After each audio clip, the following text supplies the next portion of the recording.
Hey guys, this is a video that I wasn't even sure if I was going to make it. I've been hesitant to make it because it's going to be hard for me to talk about, but also because I don't want to receive any hateful comments or judgmental comments, because a few years back when a certain situation arose that was sort of similar, and we had made similar decisions, we had some nasty comments, and I'll explain more about that later. So with that said, I just want to start this right off the bat by saying if there are any rude or nasty comments on this video, they will immediately be deleted and you will be blocked from my channel. Because those kind of comments are not needed or welcomed right now. This situation is painful enough for Alex and I to be dealing with, and we don't need any backlash on it. And with that said, I may even decide to just turn off comments completely on this video. I don't know. I'll see how I feel. So this video is a health update on Riley. For those new to my channel, Riley is our cat, and we adopted him from the shelter on September 6, 2008. So he has been with us for 12 years now, almost 12 years. And when we adopted him, he was 3 years old.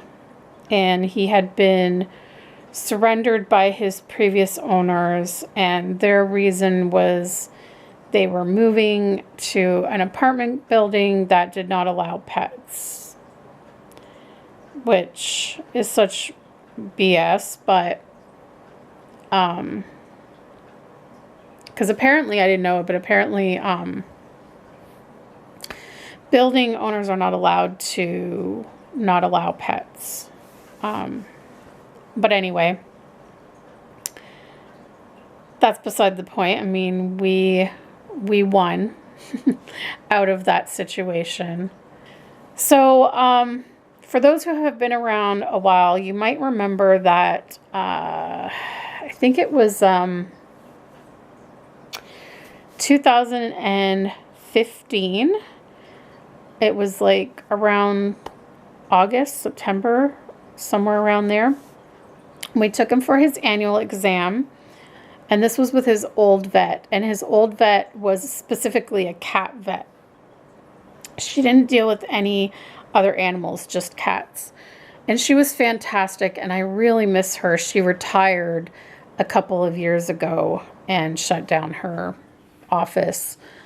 But yeah, anyways, back in 2015 at his annual checkup, she said that she felt a mass in his stomach that was fairly large. And she said in her experience, she felt it was cancer and it wasn't good news. But she said, of course, we won't know for sure, like, if it's cancerous or what kind of cancer until we do an ultrasound and some blood work. And she told us the price of it and everything like that. And it was super expensive at that time. But I mean, we could have paid it.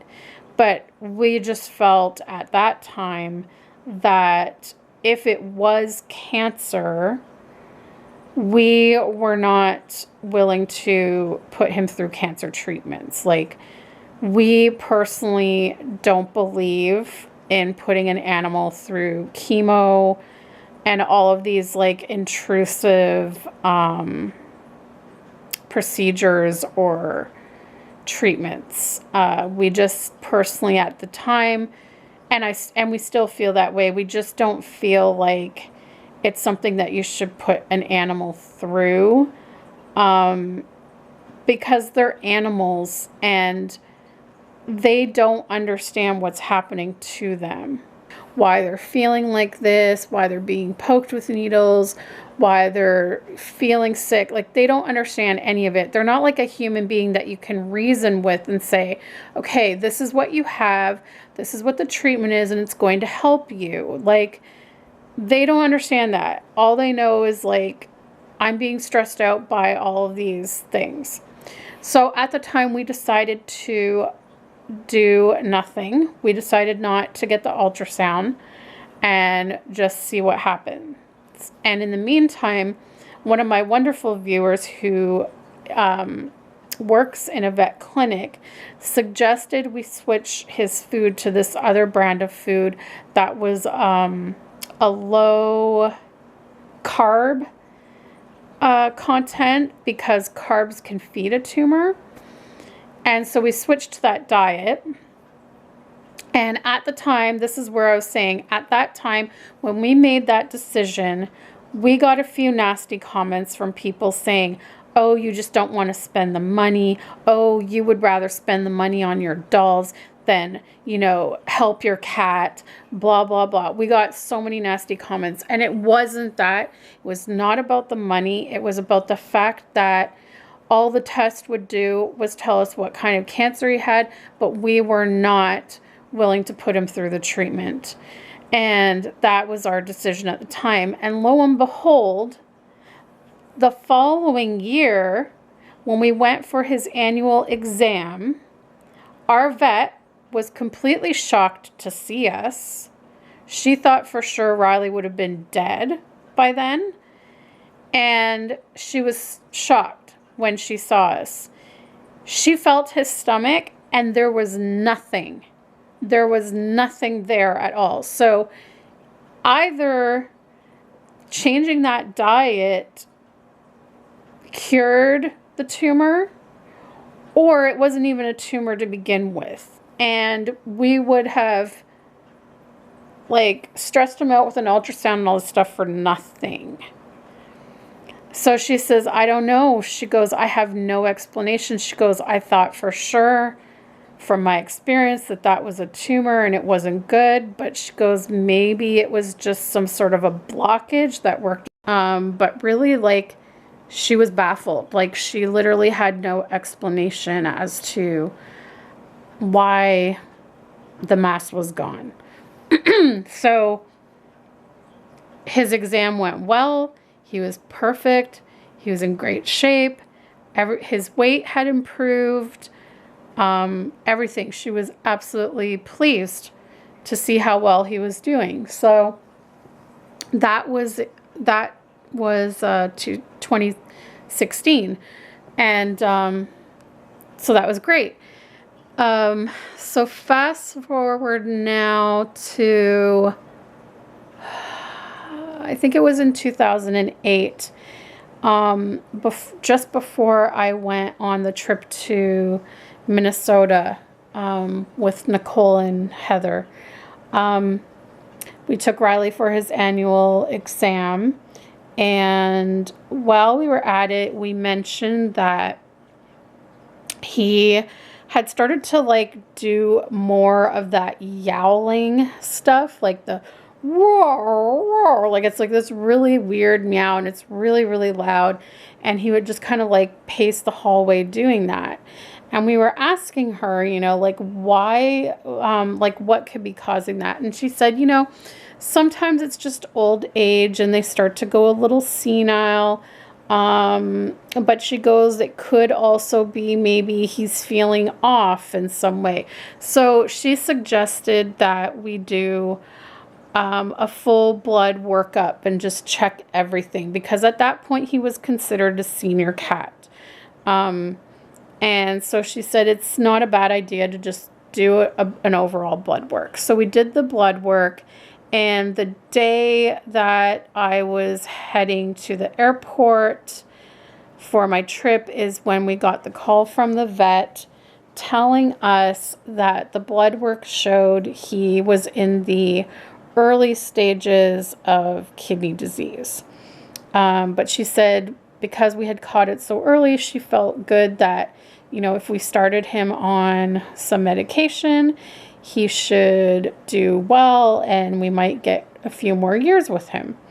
So we started the medication. It's a liquid medication we give him every day, and he has been doing that since we started. Well, we started it when I got back from my trip. So that was in July of 2018. So he's been on this medication almost 2 years now, and we give it to him every day. After a few months on it, we noticed he was starting to vomit more, and we did read that the medication can cause nausea. So we went to the vet. The vet said, sometimes the medication can cause nausea, but also sometimes the kidney disease can cause nausea. So we also now have been, for almost 2 years as well, we've been giving him an anti-nausea pill every 48 hours, roughly. Sometimes I can push it to like one extra day after that. We've noticed recently, though, that we can't really go beyond the 48 hours. Like for a while there, he was doing well where I could like basically give it to him maybe every 4 days.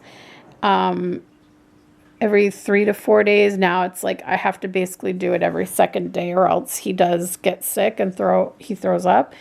He doesn't throw up food, thankfully. It's just clear fluid. I don't know what it is, but so we give him that, and we have been monitoring his kidney levels every few months with blood work. We also started him on a diet of low protein. It's a special food we get from the vet.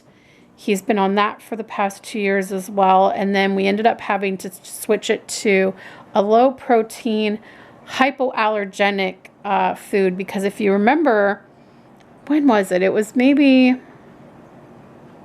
a year ago now, where Riley's eye swelled up and he was having all these like allergic reactions, like on the skin above his eyes and around his mouth, and then his nose was peeling. It was the weirdest thing. And so he was on a short course of prednisone as well as an antibiotic because it had become infected from him scratching. And then once that was under control, we actually gave him Reactin, like over-the-counter Reactin that you just get at the grocery store. And we had to give him that every day for quite a while. I think we finally stopped it in September of last year. And he's been fine since then in terms of the allergies, thankfully. So we still can't figure out what it was that he was having. I thought maybe he had developed seasonal allergies, but he's been fine so far this year. So I don't really know what that was, but I guess maybe also being on the hypoallergenic food, it's helped. So anyways, his kidney levels all along had been improving and getting better each time. And at one point they were even like back to normal and things were going good. Then in December, we did his blood work again. And this time the numbers were a bit up. So his creatinine is supposed to be around 145. In December, it was 193. So the vet said we had to keep an eye on that and see what happens. So now, a few weekends ago, we had to go again to get his blood work done. And now during COVID, you can't even go in the vets with your pet, which I absolutely hate. I hate that. So we had to hand him off, and they went and they did the blood work. And then he came home. So anyways, we got the blood work results about a week ago. Almost 2 weeks ago now. And it's not good.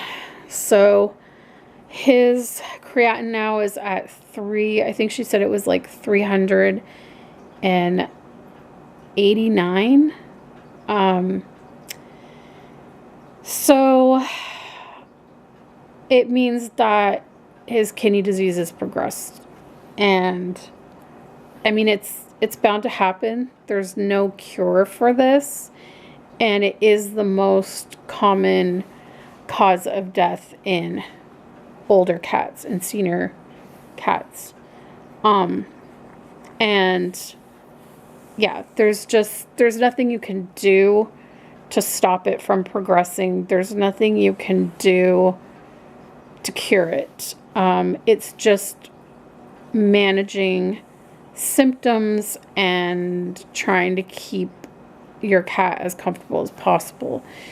So we were presented with some decisions to make. So basically what we were told is not only is the kidney disease progressing, but the kidney disease has now also caused him to be anemic. So Riley is now anemic.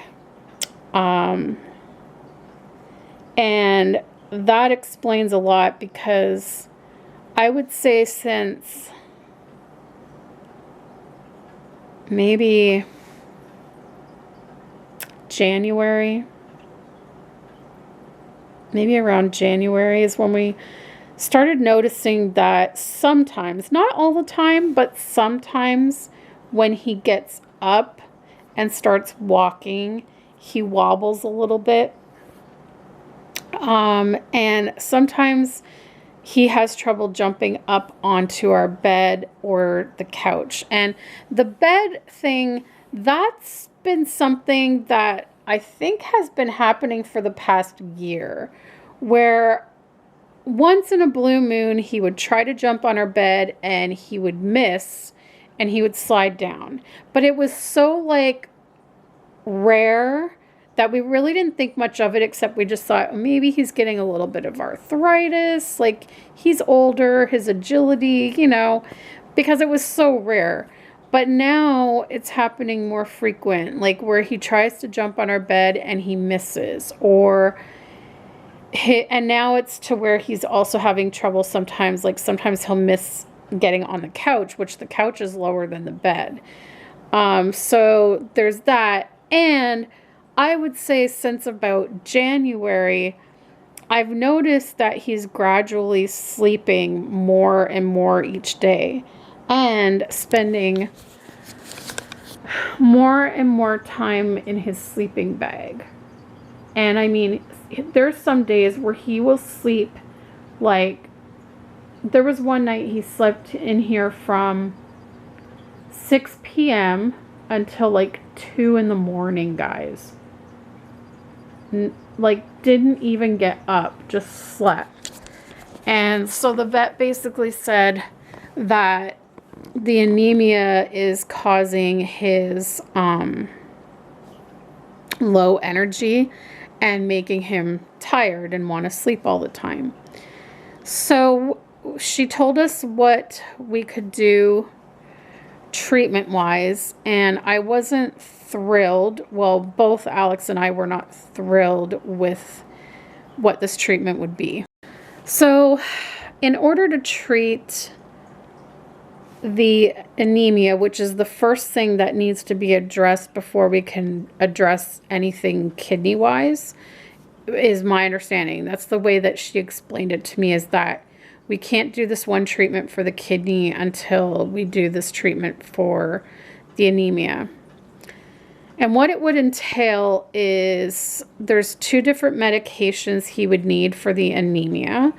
One is some medication.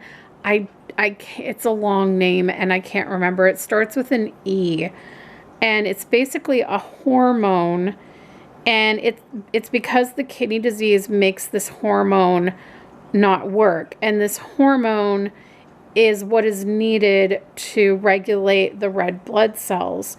And so without that hormone working properly, then his red blood cells get affected, and then it causes the anemia. So first off, he would need iron once a month. The iron is not pill form. It is an injection. It's an injection once a month, and it's into the muscle, which when I read up on it, they said it can be painful. So that's one painful injection per month.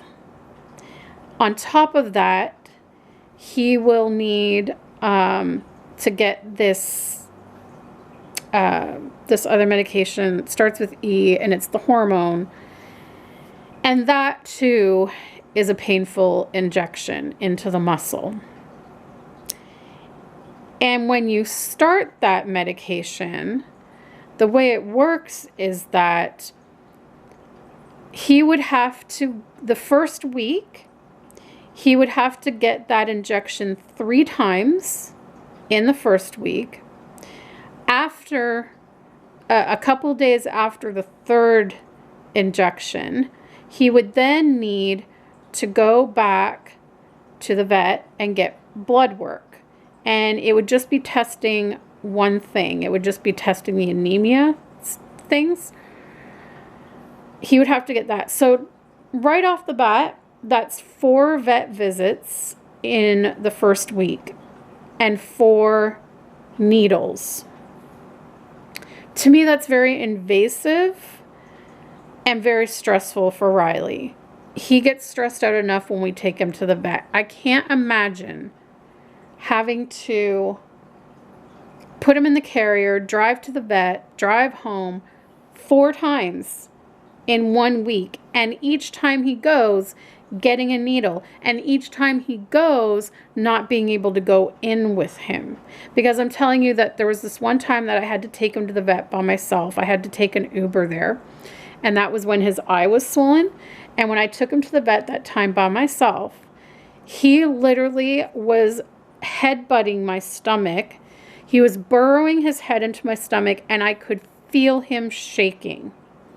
So I can't imagine the stress that he would be under at these 4 appointments in the first week without me being there with him, having these painful needles. That's just the first week. The second week, he would have to get 2 injections of the medication followed by a blood test. So that's 3 vet visits and 3 needles the second week. The third week is where they would go to once a week, 1 injection per week for 4 weeks. And then after the 4 weeks, another blood test. Once they get that, then it would just be the hormone once a month and the iron once a month. Okay. So that's a lot. That is, first, a lot to try and schedule when right now our work schedules are all over the place. And the vet closes earlier due to COVID. And the thought of not being able to go in with him every single time. And like, that's a lot. That is a lot. So you might as well say the first month he would be going to the vets. That's 4, 5, 6, 7, 8, 9 times. 9 vet visits in a month with 9 needles.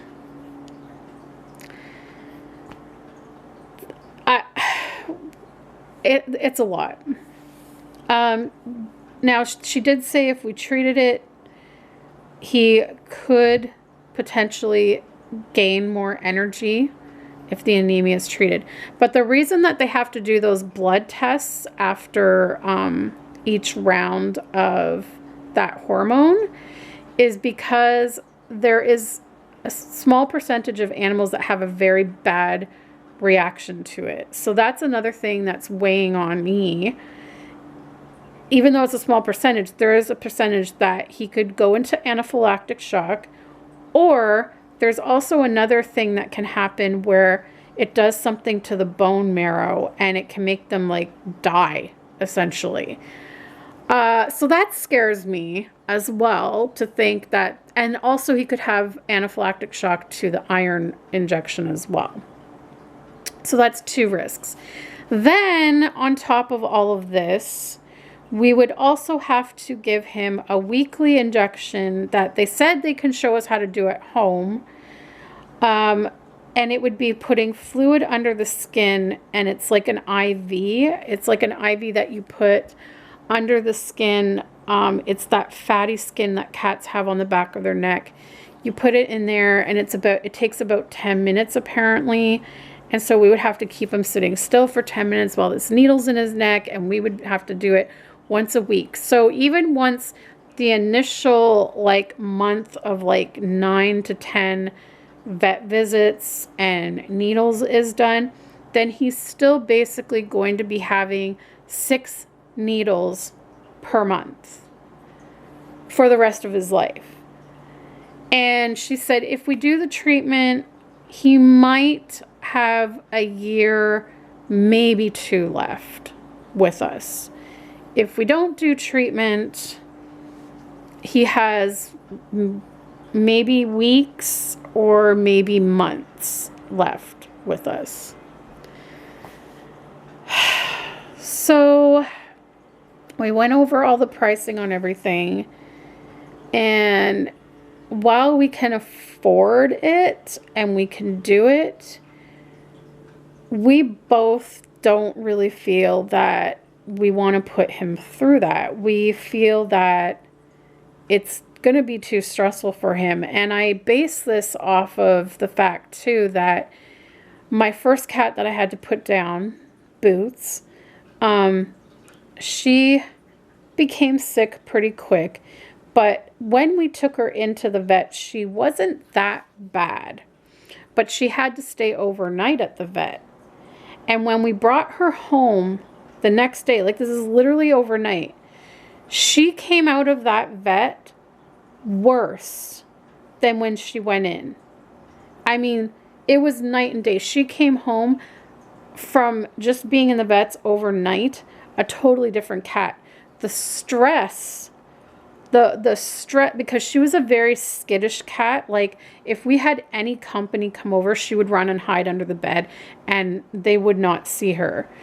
She was only okay with my mom and I, and eventually she got used to Alex because he was around a lot.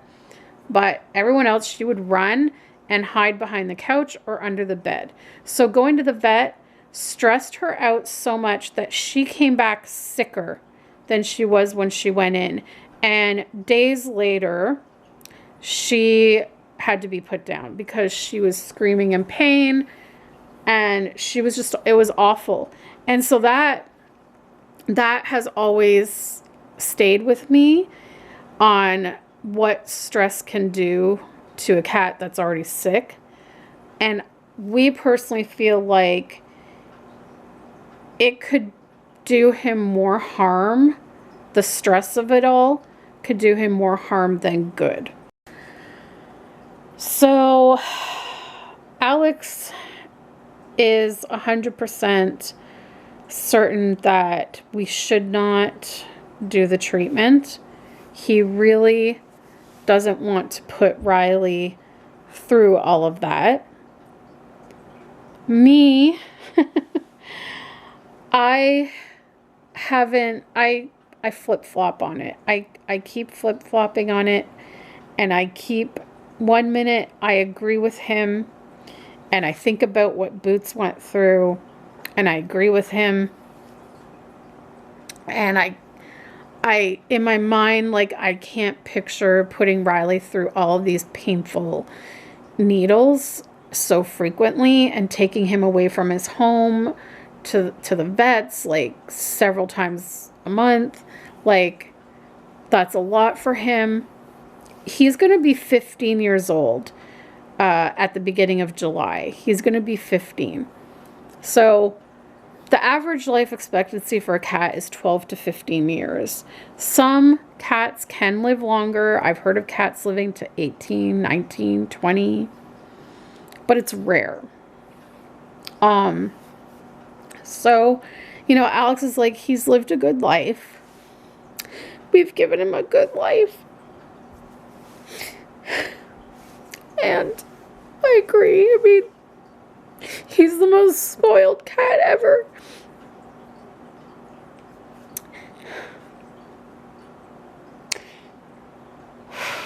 And I know that that's probably the right decision, but the part of me that wants him with us longer wants to do the treatment. But then I keep saying to myself, do I want to do the treatment for me and not for him? Like, yes, it could give him a bit more energy, but at the same time, it's going to stress him out and make him uncomfortable. And what if we only get one, like, because she said he could get 1, maybe 2 years with treatment. Do we really want, like, say he only got 1 year?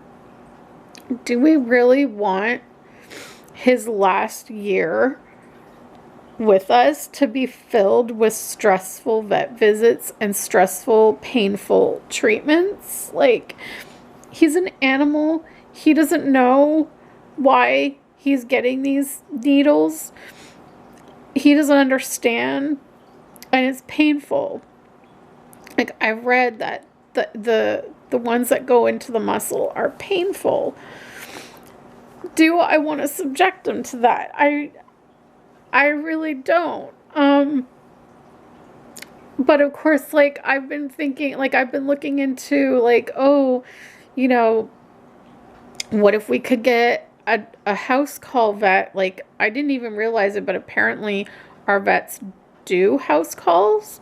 I didn't know that. I was on their website the other day, and they will do house calls. And I thought, oh, well, like, what if we had the vet come to the house? It would probably cost a bit extra, but if we paid, like, to have the vet come to the house so that he doesn't have to, at least, like, we don't have to put him in the carrier in the car and go into the vet by himself. But then, of course, they say they're not doing house calls right now because of the virus. So, because I thought, oh, but then it doesn't matter. It's like, yeah, it would be one less stressful thing to not have to, like, take him out of the home every time, but he's still going to be poked and prodded with these needles that are painful. Like, I don't know. And it's like, I can't, I don't know. I was hoping we would get longer with him than my other cats, but you know, it is what it is. And I think we've really mainly just decided that we just want him to be stress-free and just comfortable, relaxing at home. Like, he's all snug, sleeping soundly in his sleeping bag. He's in there a lot these days. He sleeps a lot, and he's either sleeping in there or on my lap or on Alex's lap.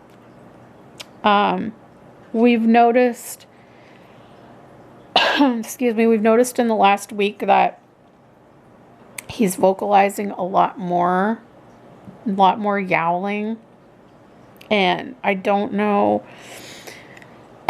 I think I've kind of figured out what part of the problem is, and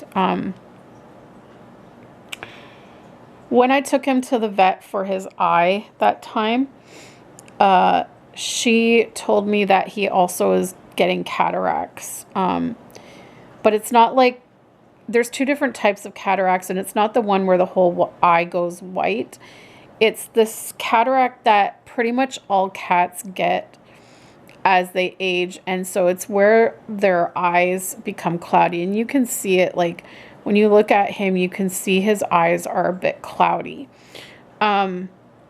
And over the last few days, I've been watching him really closely now that I'm worried sick about him. I think he's having trouble seeing. He's not bumping into things per se. I think he's having a hard time seeing distance. Like up close, he's still fine, but I think he's having trouble seeing distance. And so I think what's happened is, if he's like, if I'm here on the couch, or if I'm like over here and he's in the hallway, he can't see me. And then he'll start meowing. And it used to be that as soon as I would call him, he would look at me right away and stop. But now what I've noticed is happening is, say he's like over there, and I'm over here, I'll call him, but instead of him looking in my direction, he looks over here. Like he looks over here, because a lot of, especially since being home on quarantine, like I've been on the couch watching TV a lot. So I think a lot of the times when I call him, he's used to me just being over here. So that's where I'm thinking he's not being able to see, because if I called him out of his corner of his eye, he should know that I'm over here and see me. But instead, he looks over here to the couch, and I call him again, and his head sort of darts around like he's trying to figure out where my voice is coming from. And then eventually he'll spot me, like I'll have to move, or like move a bit closer to him, and then he'll see me.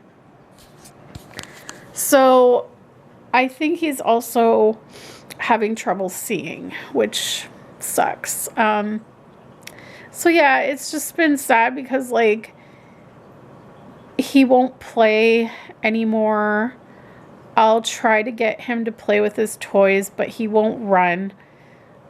He just doesn't have the energy to run after the toys. I did manage to get him to play with his mouse. If you follow me on Instagram, you probably saw the video. I got him to play with his mouse, but instead of him batting it like crazy and chasing it around like he used to do, he picked it up by the tail and carried it around. And it was really cute, but I'll try to get like the little wand that has the feather toy at the end. And I think he's having trouble seeing it, because it used to be that when I would move it back and forth, he would follow it like that.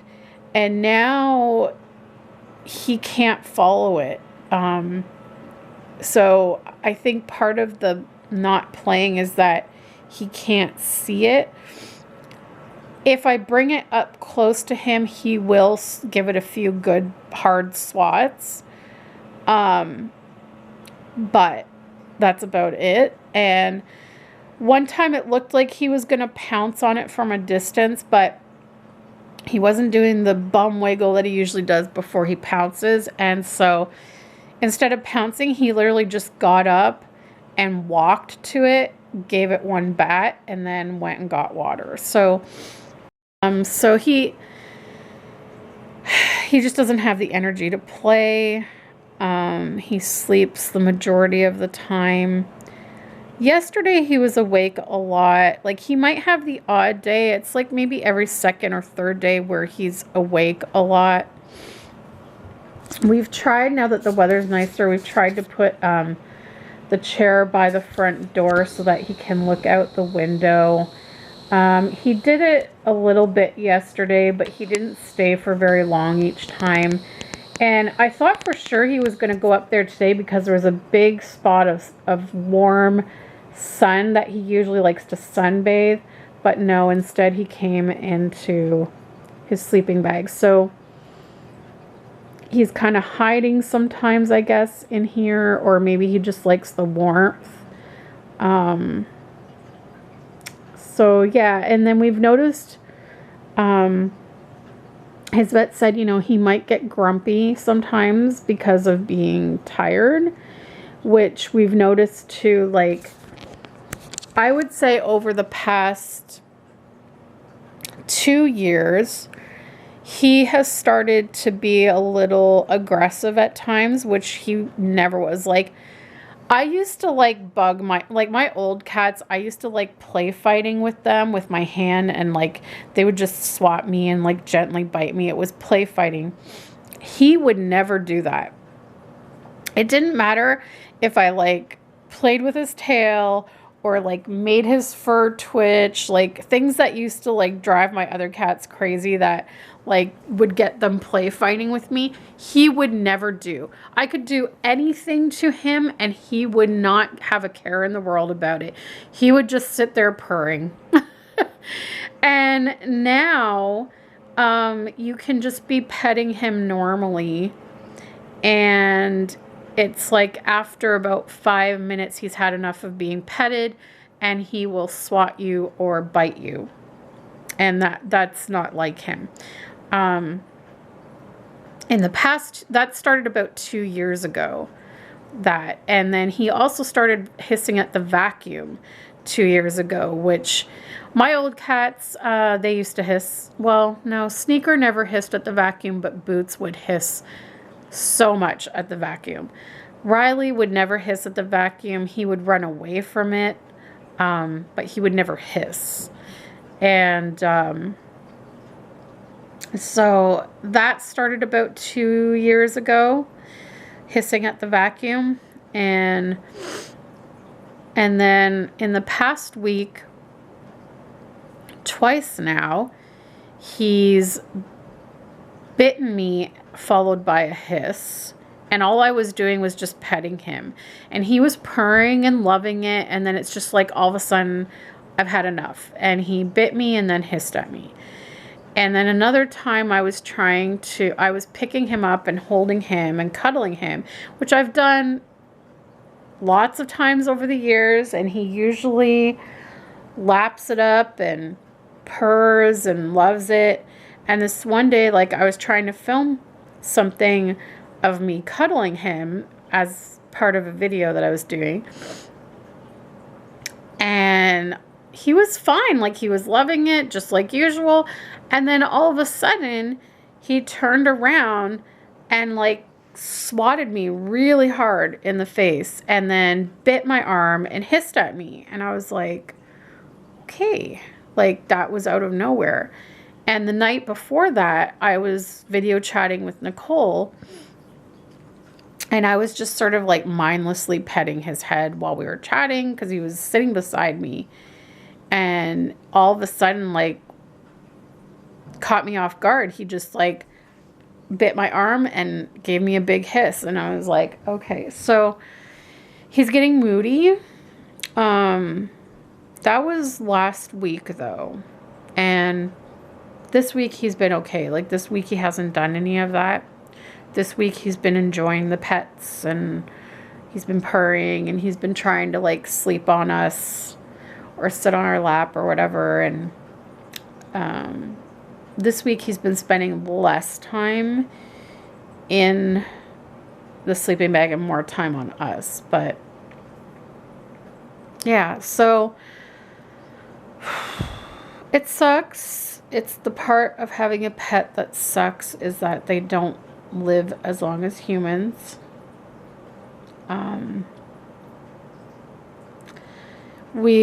I still haven't called the vet to give her our final answer yet. And she's really sweet. She's like, you know, there's no right or wrong answer. It's whatever you think is best for Riley. That's what it boils down to. Whatever, you know him best. You live with him every day. You have to choose what you think is best for him. The question is do we really want to put him through invasive? Like, we both said, if the treatment was another liquid medication or another pill, if it was a pill or like something orally that can be given, without a doubt, we would do it. It's the fact that sticking him with all these needles and all these stressful vet visits, that's the part we don't like and we don't want for him. We don't know how long we have. She said it could be weeks, it could be months without treatment. I would say the majority of the time he is himself. He's just sleeping a lot.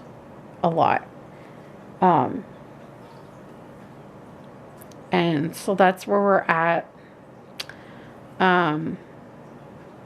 And this video is probably super long now, but I guess I'll do a separate video about afterlife plans, because I've been through 2 cats. I've had to put 2 cats down, and since I've been through it with 2 other cats, I know the signs. I know the signs of when it's time to say goodbye and put them down, as hard as that is. I know it. I know what to look for. So I've been stressed because, as she says, it could be weeks or months. And so I've just been like watching him like a hawk. And I've been just basically trying to spend as much time with him as I can. Basically letting him sleep on me as much as he wants to. And just giving him lots of cuddles and love. Lots of treats. And just basically doing everything we can to make sure he knows how loved he is. And it's hard. I'm finding this one harder because I think when we had Sneaker and Boots was the first one that we had to put down, we at least had Sneaker. So Sneaker helped us with our grief because we still had another kitty to take care of and love on. And we could see he was grieving too. Like, his whole mood changed after his sister passed away. And so we were there for him. He was there for us. And it was just nice to have another cat there. But Riley is all we have. And I had more time with Sneaker and Boots because we had them from the time they were kittens. And Boots was 14 and Sneaker was 15 when they passed. And Riley's the same age, but we got him when he was 3. So we missed out on the first 3 years of his life. But the 12 years we've had with him have been amazing. He is like the best behaved cat. Like, he never gets into mischief. He occasionally will try to eat a branch of the Christmas tree. He'll chew on it and I'll have to shoo him away because I don't want him to digest that. But he's never tried to knock ornaments off the tree. He's never tried to climb the tree, which I think it was like our first or second Christmas with Sneaker and Boots. Sneaker climbed inside the Christmas tree and warped all the bottom branches of the tree. Boots used to steal this one particular angel ornament off the tree every year. And so it got to the point that we had to move it to a different, like a higher up place on the tree. Otherwise, she would always take it off the tree and carry it down the hallway. I don't know what the obsession was, but it was just this one ornament in particular. And yeah, like when we first got Sneaker, I think it was maybe the first night home or the second night home, he managed to climb on top of, like on the very top shelf that's like my desk where I have my Build-A-Bears and American Girl dolls up there. He had jumped up there somehow. I think he like jumped on my desk and then from the desk to the dresser and to the dresser to the top. Anyways, he was obviously younger and had more agility back then, but he had jumped up there and knocked some of my little figurines over and that. But he never did it again. Like, it was only the one time I scolded him and said, no, you can't go up there. And he never did it again. And occasionally, in the last couple of years, occasionally we would find him sitting in the middle of our island at night. Or sometimes we'd find kitty litter on our island, which told us he had been up there. But that was it. Like, he never got into mischief. He was such a good cat, and he's so chatty and so affectionate, and he's the sweetest cat. And all these years of me being sick and dealing with lupus, anytime I wasn't feeling well, if I had to stay in bed for a day, he would spend the day with me. He would come and sleep on the bed with me or sleep on the couch with me. Anytime I wasn't feeling well, he was by my side. He's my buddy and he's my baby, and I love him. And so that's why I'm having a really hard time making the decision right now, because I'm not ready to say bye to him. Like it was, like I said, it was hard when I lost my other cats too, but I felt like it was easier because when Boots died, we still had Sneaker, and Sneaker passed away after I had moved out, so I had Riley. But when Riley goes, like, it's gonna be so quiet. I'm not gonna have my buddy to keep me company.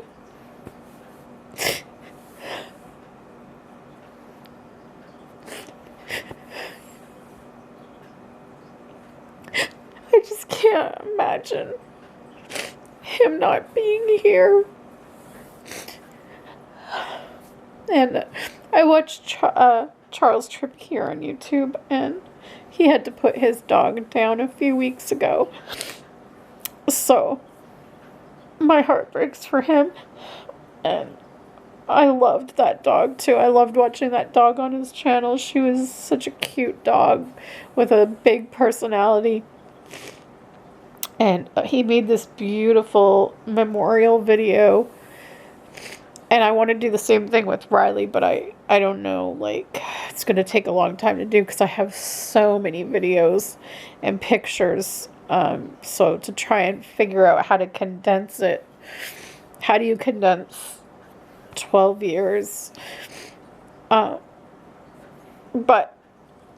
I'm just hoping that he's a tough cat. I mean, we thought he had cancer and he ended up not. I don't even know what happened with that. But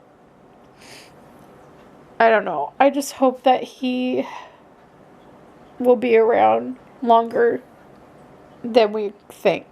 You know, like, of course, what the vet told us is just an estimate, but I hope it's more than just weeks.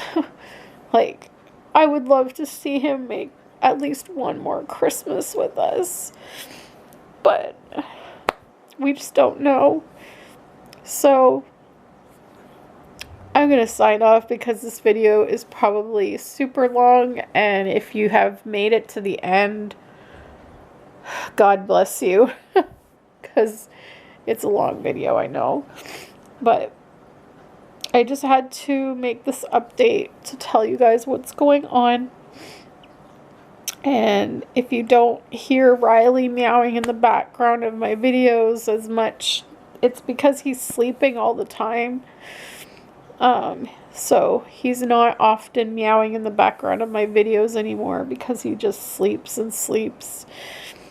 He's still eating, he's still drinking, he's still going to the bathroom just fine, so there's no concern there. He drinks a lot.